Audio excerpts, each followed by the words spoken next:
Kalian pernah nggak sengaja? Di tahun 2011, seorang nenek usia 75 tahun di Georgia ngebuat internet di dua negara terputus berjam-jam karena nggak sengaja motong kabel fiber optik saat nyari logam bekas. Bayangin, satu kabel bisa mutus komunikasi jutaan orang. Kok bisa sih satu kabel punya dampak sebesar itu? Halo, aku Yunia dari program studi Informatika Universitas Udayana. Di kesempatan kali ini, kita bakal belajar tentang komunikasi dan jaringan komputer, khususnya tentang bagaimana cara data bergerak, salah satunya lewat kabel yang dipotong nenek tadi. Tiap kali kita browsing, streaming, atau sekedar chatting, sebenarnya kita lagi ngirim data, informasi dalam bentuk mentah yang kita input atau hasilin.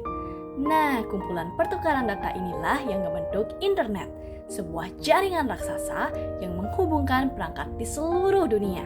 Biar data ini bisa sampai ke berbagai perangkat, kita butuh yang namanya media transmisi. Ada 3 media utama. Yang pertama ada kabel logam, di mana data dikirim sebagai sinyal berupa listrik dan cocok buat pengiriman data jarak dekat. Contohnya ada twisted pair cable, yakni kabel Ethernet yang biasa dipakai di rumah atau kantor buat menyambungkan komputer ke router. Lalu ada koaksial kabel, yakni kabel inti tembaga tunggal yang masih sering dipakai TV kabel atau sistem satelit. Lalu media yang kedua ada wireless transmission, yang mengirim data dengan gelombang radio dan fleksibel untuk perangkat bergerak seperti smartphone maupun wifi.